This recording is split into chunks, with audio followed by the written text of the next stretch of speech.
Art Against Mental Illness. Somewhere in the hazy depth of the mid-80s, I'm thinking mid to late 1984, I was introduced to something that blew my mind.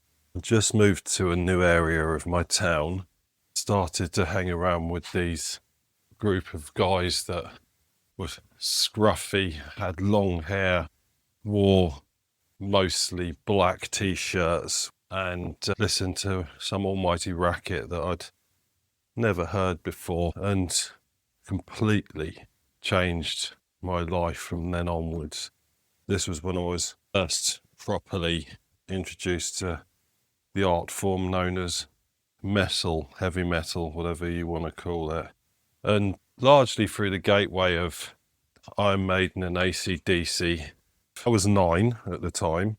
Like those other kids around me, I'd start to wear the same combination of jeans and black t-shirts.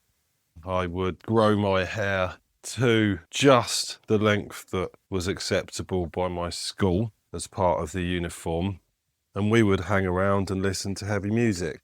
And I've been a lover of the heavier side of music for the whole intervening years. Back then, the music you listened to didn't just reflect your tastes, it defined your culture.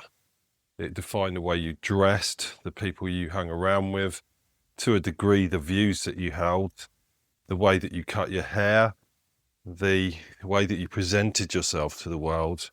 It was as much a badge of belonging as it was a reflection on a taste in some particular art form. And that wasn't just us, it was everyone. That was who you were, at least until you grew up and got a job and had a family and became boring.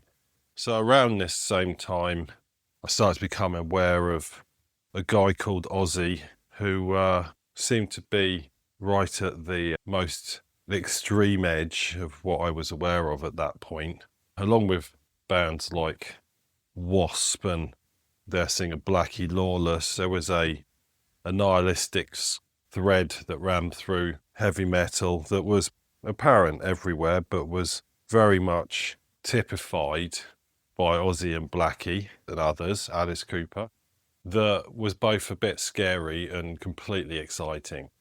And I think probably the first Ozzy Osbourne song that I was aware of and liked was Bark at the Moon off the album of the same name, which remains one of my favourite songs of all time, has one of my favourite guitar solos of all time by the masterful J.K. Lee. I also remember hearing Paranoid by Sabbath around that time, and there generally being a backdrop of Ozzy and Black Sabbath.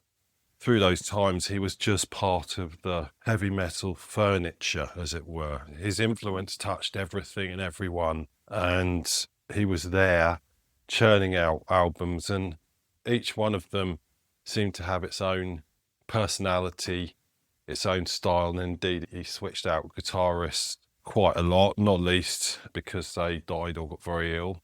We have the tragic story of Randy Rhoads, his first guitarist on his first solo album, who was a metal prodigy, who ultimately died in what can only be described as a light aircraft joyriding incident, which was extremely tragic.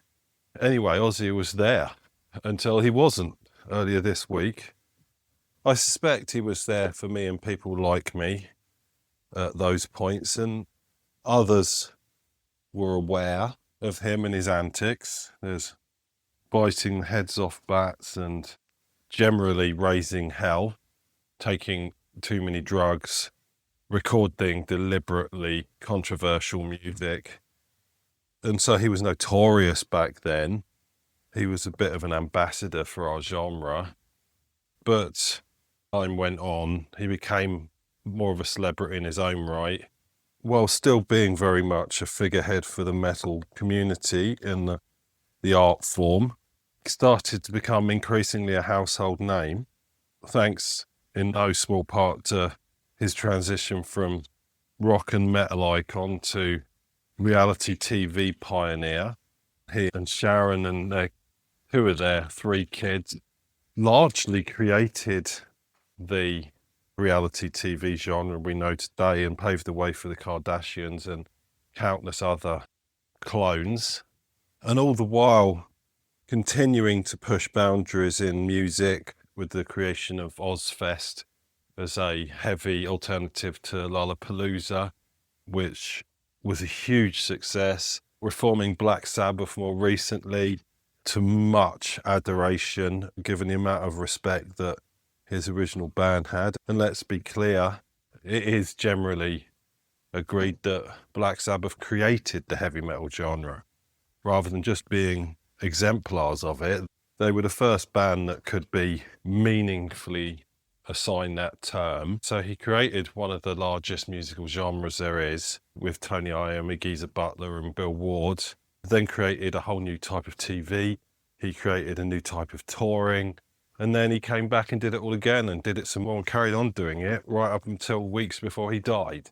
It's a story of rags to riches. It's a story of constant reinvention. And as much as Ozzy comes across as slightly bumbling and dithery and doddery and perhaps not very smart, he and his wife Sharon, his influence and his decision making and his constant championing of heavy culture belies a much smarter, shrewder guy with his finger really on the pulse and who really gave a fuck about the people who he knew and the genre that he created and everything that he did and touched.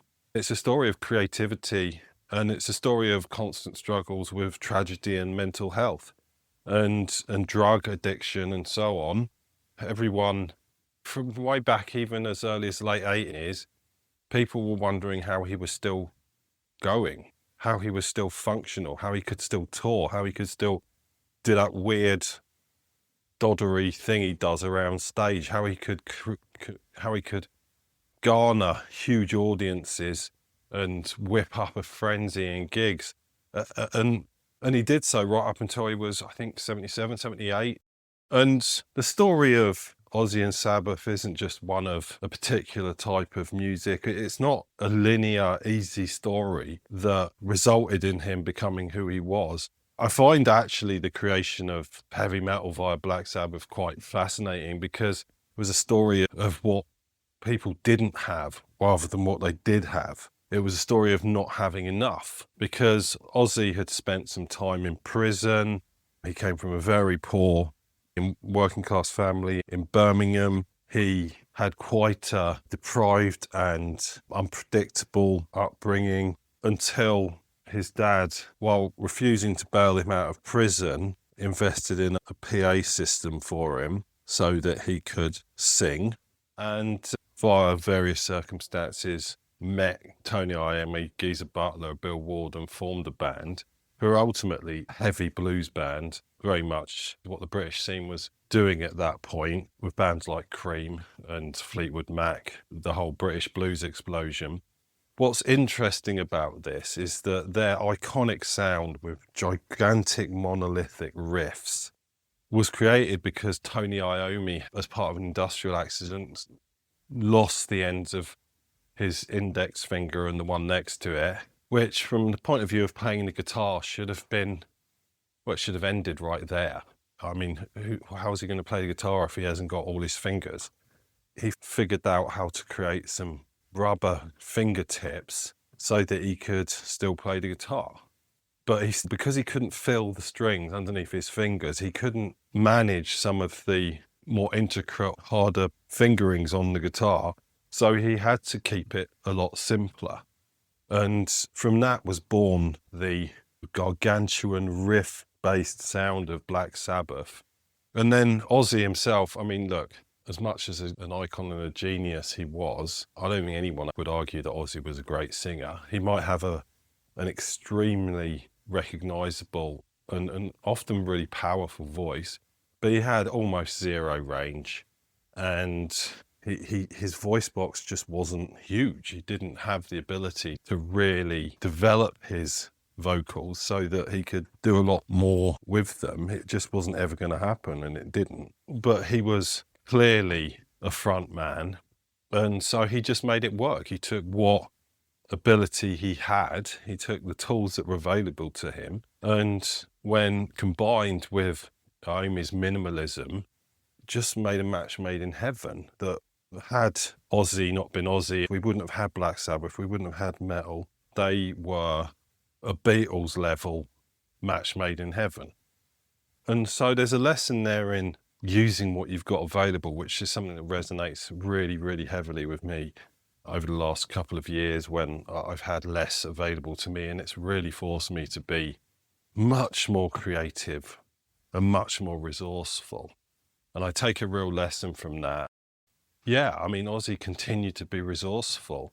And so when he was fired from Sabbath for being too much of a wild child, let's be clear, he created a solo career out of nothing. Everyone, I think, thought he was finished. But his solo career from that point was bigger than Sabbath ever were without him, and had a real talent for finding the right people to back him and then constantly changing. Each time he changed his guitarist and changed his backing band, he changed his style. He changed the band that he was fronting and created album after album. And then, let's be clear, they're not all great, but some of them are insanely brilliant, particularly the early solo works. And most of them are at least solid. Many of them are really, really good. And that carried on right through till very recently. And via a diversion, reinventing himself yet again as a reality TV icon. Although, other than inviting cameras into his house, I'm not sure he needed to do much else than just be himself, which was entertainment enough. Yeah, I mean, he reinvented TV. I mean, how insane is that? Again, I don't want to play down the role of Sharon and his family in all of this, but we're talking about Ozzy here. Sharon's still with us. So it's a story of constant reinvention, constant restlessness, never wanting to stop. He was still wanting to record, still wanting to get out of the road right up until the last days. And it's so inspiring. Am I the hugest Ozzy Osbourne fan in terms of music? No, they've always been there for me. Sabbath is obviously massively important to the heavier end of my music taste. I like quite a lot of Sabbath, but they don't rate massively highly for me, and never have. Same with his solo works, but it's not about that. His legacy, his career, his music, his personality has permeated my cultural life in one way or another for my whole life. And yes, I watched some of the Osbournes, but not a lot. Reality TV is not really my thing, and I found it a little bit sad, if I'm honest. He never seemed very happy. It didn't look like we were watching a happy person. So, yeah, he's always been there, and I think he's always been there for a lot of people. But if, like me, you sort of grew up with him, and although I wasn't old enough to appreciate his time with Sabbath, he was full into his solo career by the time we got to those heady days of late 1984. He was there from day one for me, and I don't think that can be understated. Nobody gives me sympathy. That's the reason why I cry for me. Just all alone I can see 1,000 miles away.